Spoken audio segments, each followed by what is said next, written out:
Good evening दोस्तों। आज मैं आपको बताऊंगा कि संघ की कार्यकारी शक्तियां। तो इससे पहले मैं अनुच्छेद 53 में बताया था कि संघ की कार्यकारी शक्तियां राष्ट्रपति में निहित होगी। संघ की कार्यकारी शक्तियां राष्ट्रपति में निहित होगी और राष्ट्रपति उसका प्रयोग या तो स्वयं करेगा या अपने अधीनस्थों के माध्यम से करेगा। इसकी चर्चा मैंने किया था। अब यहां देखेंगे कि राष्ट्रपति की शक्तियां है क्या। तो सबसे पहले इसका देखेंगे कि राष्ट्रपति का जो है शक्ति क्या है। तो राष्ट्रपति का शक्ति में हम देखेंगे कि एज ए वह कार्यकारी प्रधान होने के कारण वह प्रधानमंत्री एवं अन्य मंत्रियों की क्या करता है, नियुक्ति करता है। और प्रधानमंत्री एवं अन्य मंत्री उसके प्रसाद पर्यंत काम करते हैं। तो यही से क्वेश्चन बनता है कि प्रधानमंत्री एवं अन्य मंत्रियों की नियुक्ति कौन करता है।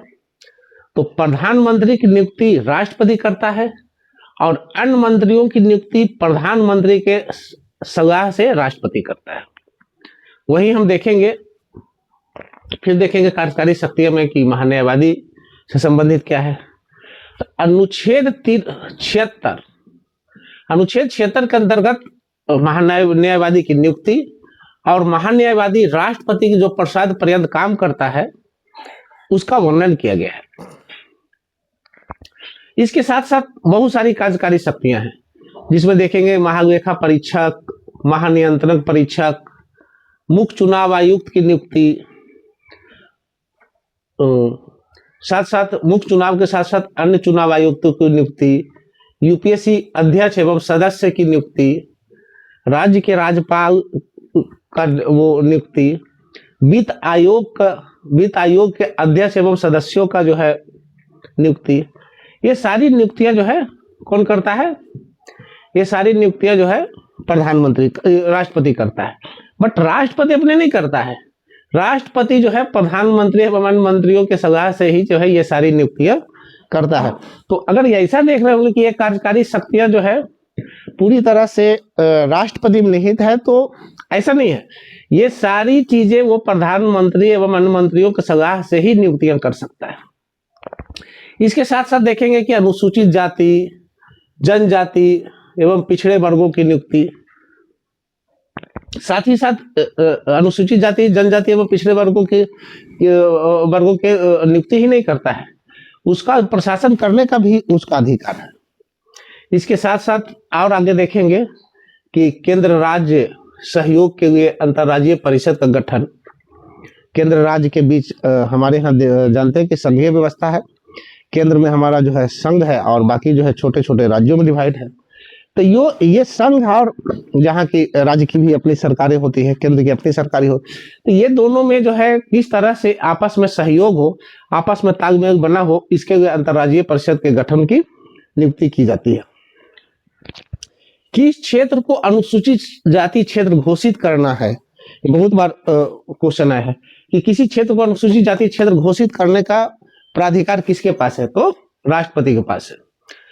किसी क्षेत्र को अनुसूचित क्षेत्र घोषित करना एवं प्रशासन करना, ये सारा जो है राष्ट्रपति की कार्य है। तो ये सारे हम देखें कार्यकारी शक्तियां में राष्ट्रपति के कार्यकारी शक्तियां इस प्रकार है। तो ये सारे इंपॉर्टेंट है। उसके बाद हम देखते हैं कि इसकी विधायी शक्तियां क्या है। विधायी शक्तियां में हम देखेंगे कि अनुच्छेद 85 के तहत वो क्या करता है, सत्र का आरंभ करता है, सत्र का अवसान करता है, संसद की बैठक बुलाता है, इसको स्थगित करता है, लोकसभा को विघटित करने का भी काम है। साथ ही देखिए बहुत इंपॉर्टेंट क्वेश्चन है कि संयुक्त अधिवेशन बुलाने का काम कौन करता है। संयुक्त अधिवेशन बुलाने का काम राष्ट्रपति का है, बट इसकी अध्यक्षता कौन करेगा। जब इसकी अध्यक्षता की बातें आएगी तो लोकसभा, बहुत इंपॉर्टेंट क्वेश्चन है कि संयुक्त अधिवेशन बुलाएगा कौन, तो वो राष्ट्रपति, और संयुक्त अधिवेशन की अध्यक्षता कौन करेगा, तो लोकसभा अध्यक्ष करेगा। इसके साथ साथ लोकसभा अध्यक्ष या उपाध्यक्ष के पद अगर रिक्त होता है तो उस कंडीशन में भी जो है क्या करेगा, ये लोकसभा के किसी सदस्य को जो है वो अध्यक्ष उपाध्यक्ष का पद जो है सौंपने का काम राष्ट्रपति का है। इसके साथ साथ हम देखते हैं कि राज्यसभा में भी अगर सभापति या उपसभापति का, राज्यसभा की अगर बात करें तो राज्यसभा में सभापति और उपसभापति होते हैं, तो सभापति या उपसभापति का भी पद रिक्त होता है। तो उस कंडीशन में राज्यसभा के किसी भी सदस्य को सभापति या उपसभापति के रूप में क्या करता है, मनोनयन करता है। उसके बाद देखते हैं कि राज्यसभा में साहित्य, कला, विज्ञान, समाज से संबंधित 12 सदस्यों को राज्यसभा में मनोनीत करता है। जो विशेषज्ञ हो सकते हैं साहित्य का, कला का, विज्ञान का या समाज सेवा का में जो विशेषज्ञ है वो उसमें से 12 सदस्यों को राज्यसभा के लिए मनोनीत करने का कार्य किसका है, राष्ट्रपति का है। इसके साथ साथ जो है बहुत सारी बातें हैं। लोकसभा में भी 2 सदस्य को मनोनीत, लोकसभा में भी 2 सदस्यों को जो आंग्ल समुदाय से होते थे उनको मनोनीत करने का कार्य किया जाता था। 2 सदस्य को मनोनीत करते थे, बट 104 संविधान संशोधन के तहत आंग्ल समुदाय को जो मनोनीत करने का जो ये था सिस्टम था उसको समाप्त कर दिया गया है। तो ये क्वेश्चन पूछ सकता है कि लोकसभा में जो 2 सदस्य का मनोनयन हम करते थे या राष्ट्रपति जो करते थे उसको किस संविधान संशोधन के द्वारा जो है हटा दिया गया है। तो 104 संविधान संशोधन के द्वारा जो है आंग्ल समुदाय का मनोनयन नहीं होता है राष्ट्रपति के द्वारा।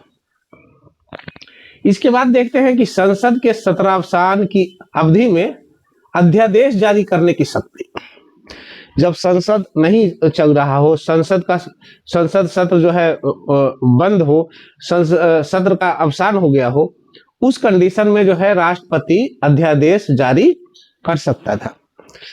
इसका लॉजिक यही है कि जब सत्र नहीं चल रहा है और वैसा कोई जरूरी आ गया है जिसके लिए जो है विधान बनाने की जरूरत है, जिसके लिए जो है कानून बनाने की जरूरत है, तो वो अध्यादेश के रूप में राष्ट्रपति जारी करता है और वो काम को जो है क्या करता है, कंटिन्यू करता है, उस काम को जो है संपादित करता है।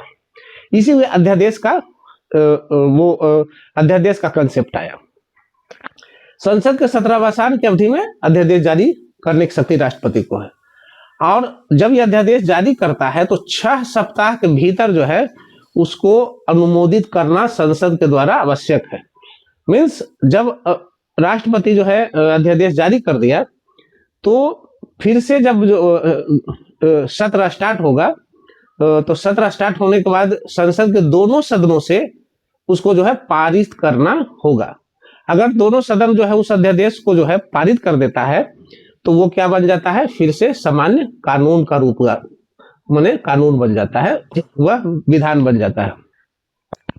तो इस प्रकार देखते हैं कि उसको अध्यादेश का भी पावर है और उस अध्यादेश कानून तभी बनेगा अस्थायी, क्योंकि ये अल्पकालीन होता है, अस्थायी होता है। ये अस्थायी तभी होगा जब संसद के दोनों सदन उसको संसद सत्र आरंभ होगा उसके बाद उसको क्या कर दे, पारित कर दे। उसके बाद हम देखते हैं वित्तीय शक्ति इसके पास क्या है। इसके पास वित्तीय शक्ति, अभी हमने देखा कि कार्यकारी शक्तियां क्या है, विधायी शक्तियां क्या है और वित्तीय शक्ति अब देखेंगे। वित्तीय शक्ति में हम देखते हैं कि ये क्या करता है, धन विधेयक राष्ट्रपति के पूर्व अनुमति से संसद में प्रस्तुत करता है। धन विधेयक पर राष्ट्रपति का पूर्व अनुमति होना जरूरी है। उसके बाद देखते हैं कि वित्त आयोग का गठन करता है अनुच्छेद 280 के तहत। अनुच्छेद 280 के तहत जो है राष्ट्रपति वित्त आयोग का भी गठन करता है। उसके बाद देखते हैं कि अनुदान की कोई भी मांग उसके सिफारिश के बिना संभव नहीं है।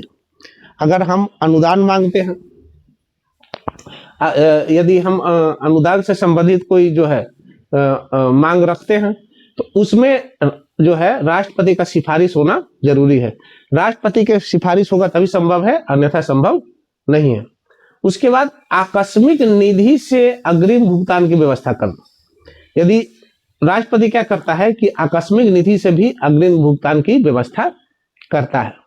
तो ये सारी चीजें देखें कि धन विधेयक, तो यहाँ से क्वेश्चन बहुत बार पूछा है कि धन विधेयक पर जो है राष्ट्रपति की पूर्व स्वीकृति आवश्यक है कि नहीं है। तो एकदम एकदम आवश्यक है, धन विधेयक पर राष्ट्रपति की पूर्व स्वीकृति होना चाहिए।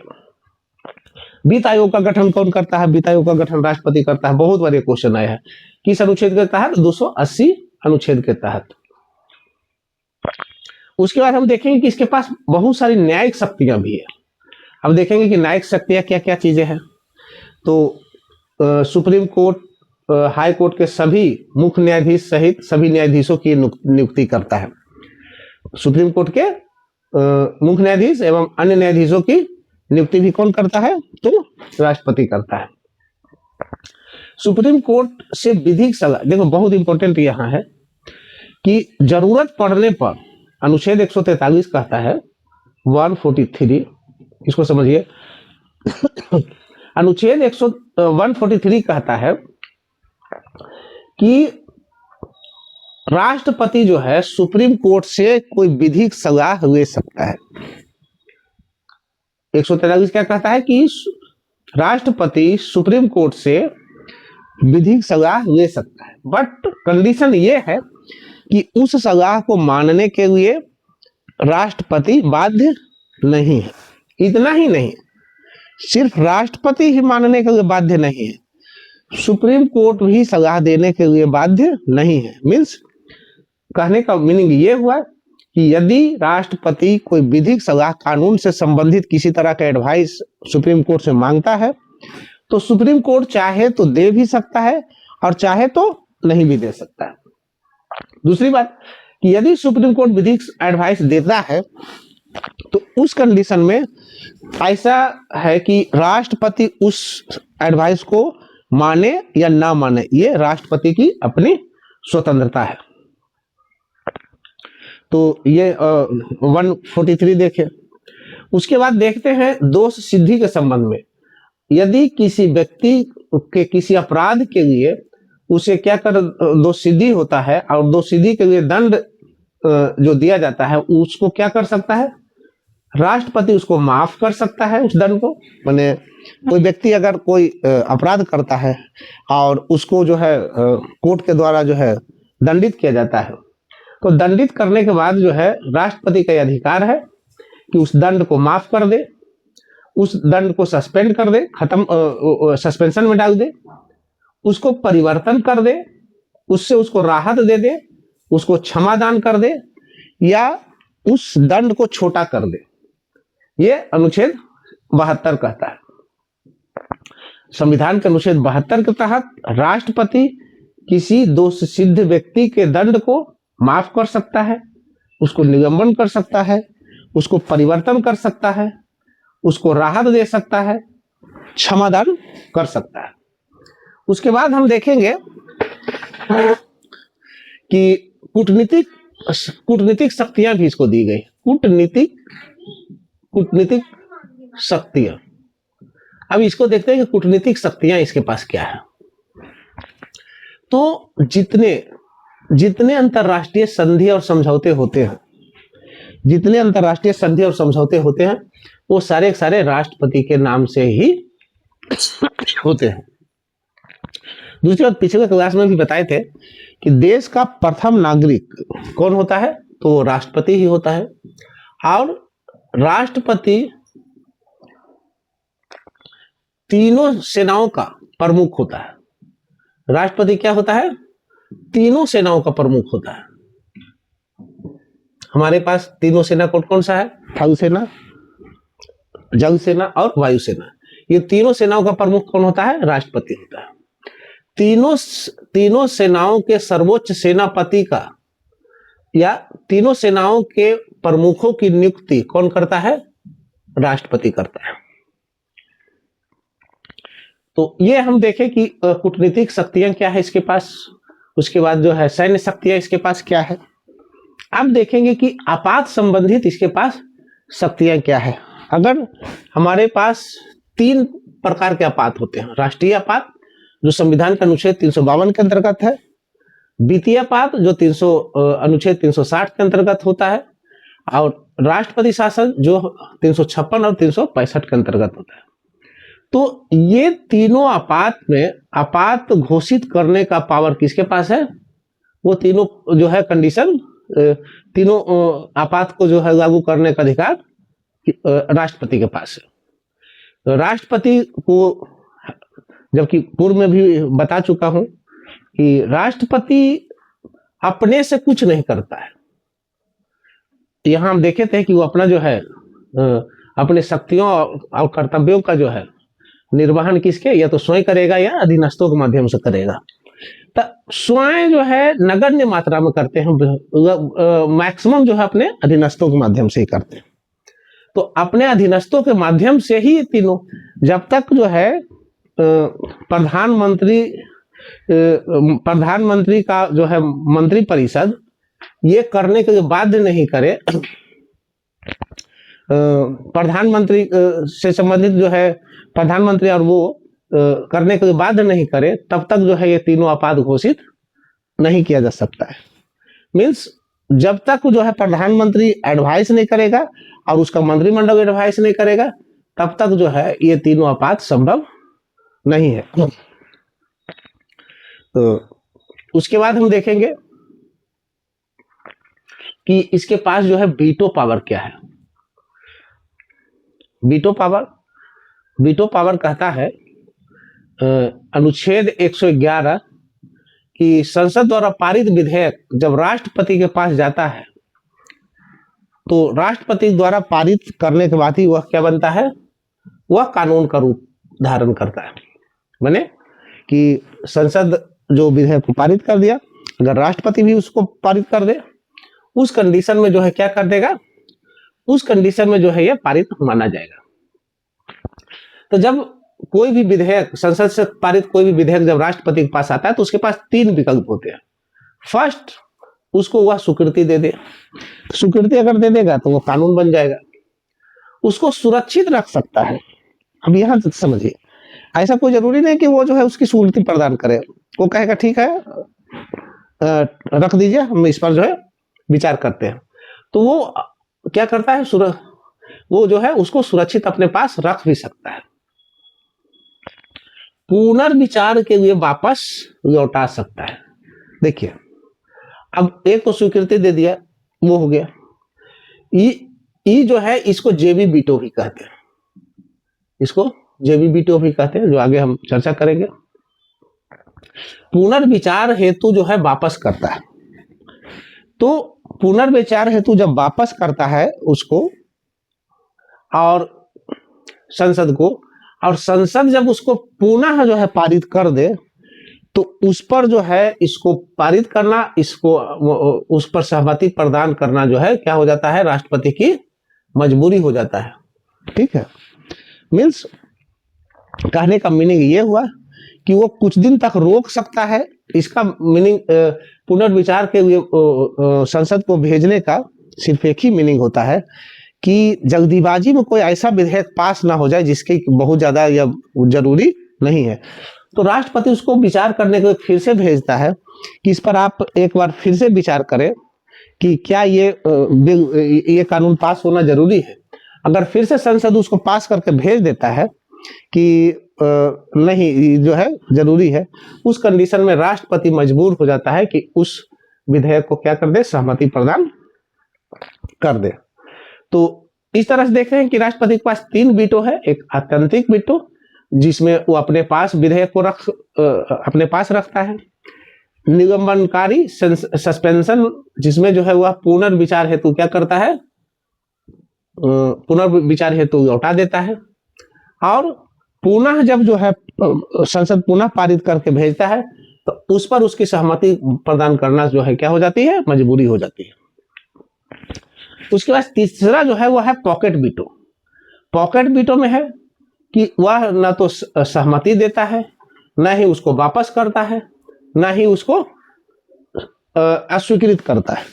तो ये तीनों चीजें ना वो सहमति देता है, ना वापस करता है, ना स्वीकृत करता है, तो इसको कहते हैं हम पॉकेट वीटो। तो इस तरह से देखें कि राष्ट्रपति का वीटो पावर भी 3 है। वो अपने पास जो है रख सकता है, उसको क्या कर सकता है, पुनर्विचार करके भेज सकता है, और उसको ऊपर ना तो सहमति देता है, ना रिटर्न करता है, और ना ही अस्वीकृत करता है। उसके बाद हम देखते हैं अध्यादेश जारी करने की शक्ति। अध्यादेश जारी करने की शक्ति क्या है? तो संविधान की धारा 123 के अंतर्गत, संविधान की धारा 123 के अंतर्गत राष्ट्रपति को संसद के सत्रावसान की अवधि में अध्यादेश जारी करने की शक्ति प्रदान करता है। संविधान की धारा 123, जब संसद का सत्र नहीं चल रहा हो, संसद का सत्रावसान हो, उस स्थिति में, उस अवधि में राष्ट्रपति को अध्यादेश जारी करने की शक्ति प्रदान करता है संविधान के अनुच्छेद 123। अब ये अध्यादेश है क्या, इस चीज को समझिए। अध्यादेश है क्या? तो अध्यादेश एक कानून ही है, बट ये क्या है, अल्पकालीन है, और क्या है, ये कम समय के लिए है, और अस्थायी है, अस्थायी नहीं है। अगर अध्यादेश के बारे में पूछे तो राष्ट्रपति द्वारा जारी एक अल्पकालीन, कम समय के लिए कानून है, और ये कैसा कानून है, तो वो अस्थायी कानून है। तो यहां से हम देखते हैं कि संसद की कानून के अध्यादेश जो है संसद की कानून की तरह ही है, लेकिन इसकी प्रकृति क्या है, अल्पकालीन है। ठीक है, अध्यादेश केवल तभी जारी की जा सकती है। अब अध्यादेश जारी कब की जा सकती है ये देखते हैं। अध्यादेश जारी करने का एक ही समय होता है जब दोनों सत्र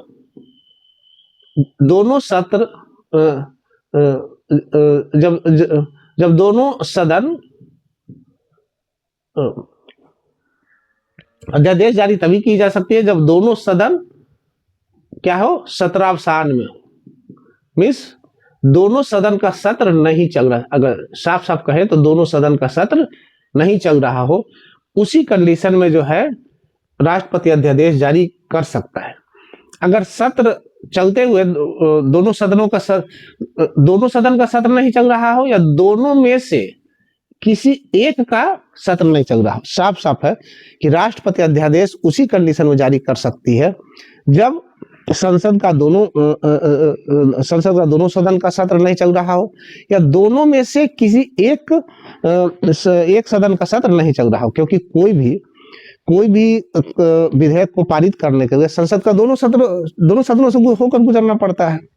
तो जब वो संसद के दोनों सदन से होकर गुजरना पड़ेगा, तो या तो दोनों जो है सत्रावसान होगा, उस कंडीशन में भी जो है कोई कानून नहीं बन सकता है, या दोनों सदनों में से एक सदन का भी सत्रावसान होगा, उस कंडीशन में भी कोई कानून पारित नहीं हो सकती है। तो उस कंडीशन में जो है राष्ट्रपति अध्यादेश जारी कर सकता है। तो राष्ट्रपति अध्यादेश कब जारी कर सकता है, साफ साफ समझिए, तो जब दोनों सदन का सत्रावसान हो, या दोनों में से किसी एक सदन का सत्रावसान हो। अगर दोनों सत्र चल रहा हो और राष्ट्रपति अध्यादेश जारी करता है, तो वैसे अध्यादेश जो है अमान्य घोषित होगा, अमान्य होगा। उसके बाद बहुत इंपॉर्टेंट क्वेश्चन है कि अगर दोनों सत्र चल रहा हो तो क्या राष्ट्रपति अध्यादेश जारी कर सकता है, तो कभी नहीं। उसके बाद देखते हैं कि यहां है कि कोई अध्यादेश तभी जारी की जा सकती है जब राष्ट्रपति को इस बात का संतुष्टि हो जाए कि मौजूदा परिस्थिति ऐसा है कि तत्काल कार्रवाई करने की आवश्यकता है। देखिए, ये हम पूर्व में भी डिस्कस किए कि राष्ट्रपति को अगर ऐसा महसूस हो जाए कि दोनों सदन नहीं चल रहा हो, या दोनों में से कोई एक सदन जो है नहीं चल रहा हो, या दोनों सदनों का सत्रावसान हो, या कि दोनों में से किसी एक सदन का सत्रावसान हो, और वैसे समय में राष्ट्रपति को ये बात की संतुष्टि हो जाए कि अभी जो परिस्थिति है, ऐसे समय में जो है कार्रवाई करने की आवश्यकता है, मीन्स ऐसे समय में जो है कोई ऐसा विधि बनाने की आवश्यकता है जिससे जो है संयम और संतुलन स्थापित किया जा सके। तो वैसे कंडीशन में जो है वो कानून बना सकता है। बट यहां हम देखे थे कि सत्रावसान करने का भी जो है पावर किसके पास है, राष्ट्रपति के पास में है। यहाँ हम बताए थे कि संसद का सत्रावसान करने की अनुच्छेद 85 अनुच्छेद 85 के तहत सदन का सत्रावसान करने का जो है संसद का सत्रावसान करने का पावर किसके पास है, तो वो राष्ट्रपति के पास ही है। तो ऐसा भी कर सकता है कि कोई अनर्गल कानून बनाने के लिए इस अपना जो है मनमानी के लिए सदन को क्या कर दे, सदन को जो है सत्रावसान कर दे, स्थगित कर दे, और वैसे कंडीशन में जो है वो कानून बनाए। तब कहा तो इसके लिए जो है 44वां संविधान संशोधन लाया गया। 44वां संविधान संशोधन क्या कहता है कि दोनों सदनों को कुछ समय के लिए स्थगित कर अध्यादेश जारी कर सकता है। यही बात बता रहे थे कि राष्ट्रपति क्या कर सकता है कि दोनों सदनों को स्थगित कर सकता है, दोनों में से किसी एक सदन को भी स्थगित कर सकता है, और स्थगित करके जो अध्यादेश वो क्या कर सकता है, पारित कर सकता है। तो यही बात आया, इसको 24वां संविधान संशोधन के द्वारा राष्ट्रपति को बांधने का काम किया, बांध दिया गया। कि अब कैसे बांधा कि राष्ट्रपति की संतुष्टि को सद्भाव के आधार पर न्यायिक चुनौती दी जा सकती है। मीन्स उसके आधार पर जो है कोर्ट जाया जा सकता है कि अभी जो है अध्यादेश जारी करने की जरूरत नहीं थी और जो है सही तरीके से नहीं हुआ। मीन्स राष्ट्रपति जो अध्यादेश जारी करता है या राष्ट्रपति को जो संतुष्टि है, उस संतुष्टि के विरुद्ध जो है न्यायिक चुनौती दी जा सकती है। मीन्स उसके विरुद्ध कोर्ट जाया जा सकता है। ये हुआ है संविधान संशोधन 44 में। उसके बाद देखते हैं कि अध्यादेश किस मुद्दे पर हम बना सकते हैं, किस विषय पर बना सकते हैं। तो साफ साफ है कि अध्यादेश उन्हीं मुद्दों पर जारी की जा सकती है जिस पर संसद कानून बना सकती है। राष्ट्रपति ऐसा नहीं है कि किसी बिंदु पर किसी विषय पर अध्यादेश जारी कर दे। अध्यादेश जारी करने का मुद्दा सिर्फ वही हो सकता है जिस पर संसद कानून बना सकता है, उतना ही नहीं, साथ ही अध्यादेश की वही सीमाएं हैं जो संसद द्वारा बनाए गए कानून की सीमाएं। जैसे याद करिए अनुच्छेद 11 कहता है कि संसद द्वारा बनाए गए वो सारे कानून उस सीमा तक निरस्त होंगे जो है फंडामेंटल राइट को क्या करता है, उल्लंघन करता है, उसको जो है कम करता है, उसको रोकता है। तो यहाँ भी अध्यादेश में भी वही चीजें है कि कोई भी अध्यादेश जो है क्या होगा, उसी सीमा के अंतर्गत जो है उसी सीमा में होगा जिस सीमा में संसद के द्वारा बनाया गया कानून होगा। कहने का साफ साफ मतलब हो कि कोई भी अध्यादेश ऐसा नहीं होगा जो फंडामेंटल राइट को क्या करे, कम करे, उसको रोके। तो ये हम देखें कि जो है अध्यादेश जो है किस बिंदु पर बनाया जा सकता है। अब देखते हैं कि अभी बताए थे कि जो अध्यादेश है वह क्या है, अल्पकालीन अस्थायी कानून है। तो और ये किस समय बनाया जाता है, तो सत्रावसान के समय में बनाया जाता है, जब दोनों सदन क्या हो, सत्रावसान के स्थिति में हो। तो जब सत्रावसान के समय जारी अध्यादेश संसद के पुनः बैठक के समय दोनों सदनों के समक्ष प्रस्तुत किया जाता है। तो जैसे संसद का क्या चल रहा है, सत्रावसान चल रहा है, तो जैसे ही जो है संसद का पुनः बैठक होगा, तो संसद का जब पुनः बैठक होगा तो इस अध्यादेश को संसद के समक्ष दोनों सदनों के समक्ष प्रस्तुत किया जाएगा। तो जब दोनों सदनों के समक्ष प्रस्तुत किया जाएगा, यदि दोनों सदन उस अध्यादेश पर सहमति प्रदान कर देता है तो वह क्या बन जाता है, कानून बन जाता है। वह क्या बन जाएगा, कानून बन जाएगा। मीन्स जैसे सत्रावसान चल रहा था, सत्रावसान के बाद जो है सत्र का आरंभ होता है। तो जैसे सत्र का आरंभ होगा तो दोनों सदनों के समक्ष उस अध्यादेश को रखना होता है, और दोनों सदन अगर उसको जो है पारित कर देता है तो वो जो है एक कानून का रूप धारण कर देता है। यदि संसद ऐसा नहीं करती है तो संसद के दोबारा बैठक के 6 सप्ताह, देखो यही है, बहुत बार पूछे, बहुत इंपॉर्टेंट है कि अध्यादेश जो है कितने दिनों में समाप्त हो जाएगी। तो संसद के दोबारा बैठक होगा उसके 6 सप्ताह के अंदर, कब, इसको ऐसे समझिए कि दोबारा जो है सत्र आरंभ हुआ। सत्र आरंभ हुआ तो जो है दोनों सदन उसको सहमति प्रदान नहीं किया। तो फिर जब संसद का दोबारा बैठक होगा उसके 6 सप्ताह के अंदर जो है वह अध्यादेश जो है स्वतः क्या हो जाएगी, समाप्त हो जाएगी। इतना ही नहीं, संसद चाहे तो 6 सप्ताह के पहले भी समाप्त कर सकता है। कैसे? निरुमोदन करके, मीन्स उसका अनुमोदन ही नहीं करेगा उसका जो है इससे पहले कह देगा कि जो है नहीं, ये जो है अध्यादेश को जैसे सत्र आरंभ हुआ अब कहा कि अध्यादेश को समाप्त किया जाता है, तो उसी समय मीन्स कहने का मीनिंग ये है कि अध्यादेश को जरूरी नहीं है कि संसद के दोबारा बैठक के 6 सप्ताह के बाद तक ही रहेगा। 6 सप्ताह के पहले भी अध्यादेश को क्या किया जा सकता है, समाप्त किया जा सकता है। उसके बाद यदि दोनों सदनों का अलग अलग पुनः बैठक बुलाया जाता है, अब दोनों सदन का एक साथ बैठक बुलाया गया तो ठीक है। अगर दोनों सदन का अलग अलग बैठक बुलाया जाता है तो उस कंडीशन में अध्यादेश की अधिकतम अवधि 6 माह होगी। तो देखिए यहाँ पूछता भी है कि ये बताइए कि अध्यादेश का अधिकतम अवधि कितना दिन होगा। तो अध्यादेश का अधिकतम अवधि 6 माह तक रह सकता है। क्यों? क्योंकि अगर दोनों सदनों का अलग अलग तरीके से जो है बैठक बुलाया जाता है तो दोनों के बीच में 6 महीना का गैप होता है। इस चीज को जो है हमने मेंशन किया है कि क्योंकि संसद के 2 सत्र के मध्य अधिकतम अवधि 6 महीने की होती है। संसद का जो 2 सत्र होता है उसके बीच का अंतराल कितने दिनों का होता है, 6 माह का होता है। तो कोई भी अध्यादेश मिनिमम 6 सप्ताह तक रह सकता है और मैक्सिमम कितने दिनों तक रह सकता है, 6 माह तक रह सकता है। राष्ट्रपति मंत्रिमंडल के सलाह पर अध्यादेश जारी करती है। और वापस इससे पहले भी चर्चा किए थे कि देखिए ये जो है 2-3 पॉइंट बहुत इंपॉर्टेंट पॉइंट है जो मैंने बताया था कि राष्ट्रपति को किस तरह से पंगु बना देता है। और ये भी बताए थे कि राष्ट्रपति का जो शक्ति है, राष्ट्रपति का जो पावर है वो घर में जो है पापा के पावर के जैसे होते हैं।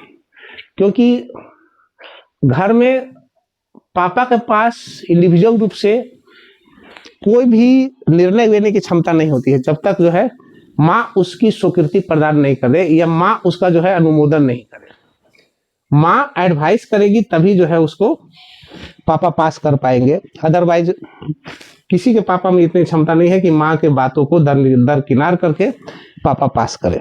तो वैसे कंडीशन में हम देखते हैं कि तो यहाँ इसी बात को हम बता रहे थे कि यहाँ जो ये कहा अनुच्छेद 74 की अनुच्छेद 74 ये कहा कि राष्ट्रपति के सलाह और उसके सहयोग के लिए प्रधानमंत्री के नेतृत्व वाले एक मंत्रिमंडल होगा और मंत्रिमंडल के सलाह पर कार्य करेंगे, ये कहा 74। और 44वां जो संविधान संशोधन आया वो तो साफ साफ कह दिया, जो 1976 में आया था वो साफ साफ कह दिया कि प्रधानमंत्री के मंत्रिमंडल के एडवाइस को, प्रधानमंत्री के मंत्रिमंडल वाला एडवाइस को मानने के लिए राष्ट्रपति बाध्य होगा। मीन्स ऐसा कोई भी कानून या ऐसा कोई भी विषय पर जो है वो कुछ भी नहीं कर सकता है जिसका जो है सलाह प्रधानमंत्री वाला मंत्रिमंडल नहीं दिया हो। तो हमने देखा कि ये सारी चीजें जो है राष्ट्रपति नहीं कर सकता है। ये सारी चीजें जो है राष्ट्रपति मंत्रिमंडल के सलाह पर ही अध्यादेश भी जारी कर सकता है। और मंत्रिमंडल के सलाह पर ही अध्यादेश जारी कर सकता है। और दूसरी चीज है कि संविधान संशोधन हेतु अध्यादेश जारी नहीं किया जा सकता। क्वेश्चन पूछता है कि क्या संविधान संशोधन से संबंधित कोई अध्यादेश जारी किया जा सकता है, तो साफ साफ उसका आंसर है कि संविधान संशोधन संबंधित कोई भी जो है अध्यादेश जारी नहीं की जा सकती है। और राष्ट्रपति किसके सलाह पर जो है अध्यादेश जारी करता है, तो राष्ट्रपति मंत्रिमंडल के एडवाइस पर, उसके सलाह पर जो है अध्यादेश जारी कर सकता है, अन्यथा नहीं। नेक्स्ट उसका जो है क्षमादान से संबंधित वो नेक्स्ट वीडियो में चर्चा करेंगे।